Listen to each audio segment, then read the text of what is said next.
Now move on to this COVID-19 continuing to impact the economy negatively, as we know. Well, it's a big day for the Finance Minister. Tito Mboweni will unpack the government support package.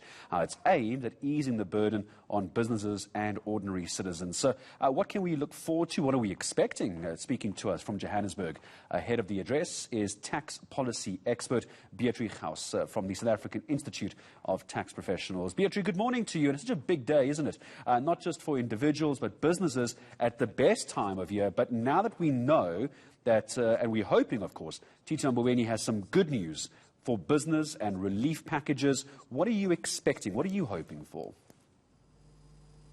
At this point, basically, the president has made three statements that we can unpack. The first part is that there will be a deferment of payment of PAYE taxes for 3 months to provide businesses with additional cash flow. So what that means for businesses is that even though they will still owe the PAYE to the government, they will be able to defer the payment for a period and at that point only make the payments. So from a cash flow point of view, that's going to assist a lot of businesses, because we know withholding the employees tax from employees, that is actually quite a big part of the tax burden that a lot of employers carry.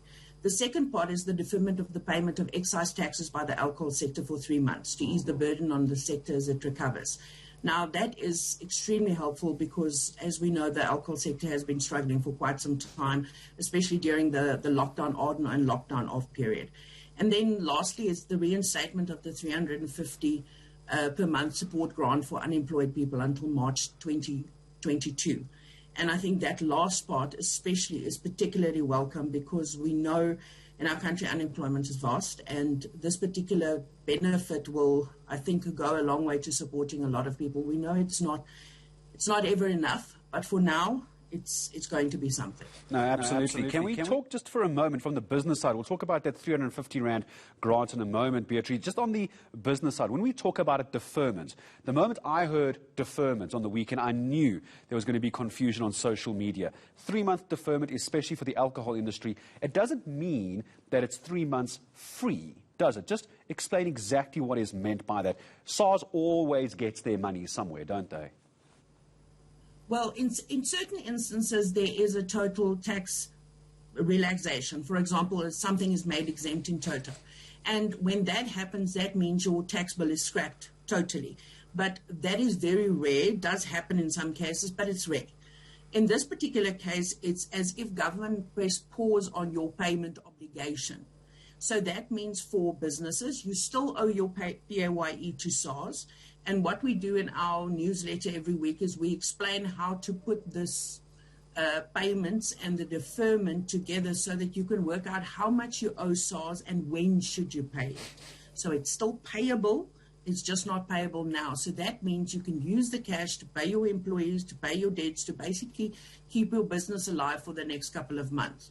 And what I can do also, because I help with the newsletter, is let's make it available to everybody. I'll send it actually through to your news desk and we can make it, put it on, and everybody can see how the payment structure should work. Hey, thank you. I think we'll appreciate that because a lot of people are confused about a deferment and also a write-off of tax as well. So when we talk about this 350 Rand social grant as well, obviously a huge relief for millions of people that it's coming back as well. But where does Tito Mboweni come into this? Obviously, there's no such thing as free money. That money has to be found from somewhere. So if it's going to the 350, it's coming from somewhere else. How does Tito Mboweni try and balance these books right now?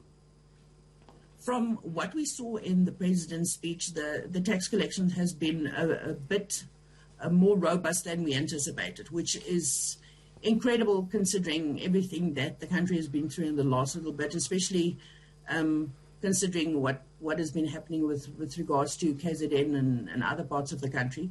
So considering the fact that we have a little bit more money in the kitty than we anticipated, we can use the money to ease the burden. And we will see this afternoon at 12 o'clock. Minister Mboweni will unpack basically exactly how this would work. So what we will do from our side also is just take the information that he gives and say, okay, this is the date, this is how you access it and so forth. We do have a bit of a roadmap because most of these items have already been covered last year. So from that perspective, I think at least we have an idea of how it would work, excuse me, how it would work exactly from a procedural point of view, if I can put it that way. And then but the dates that we would hear later. Okay, and just in the last sort of 20, 30 seconds, Beatrie, now I'm coughing, it's infectious, hopefully not, I'm just joking. Just in the last 30 seconds I have with you this morning, one thing you want to hear from Tito Mboweni today. Last question's yours. The thing that I would like him to hear is,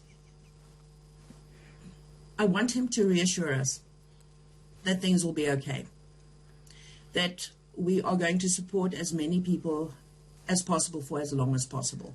Because at this point, it's like we can press pause for a lot of people's lives for only as long. And after that, we need to assist them to get going again.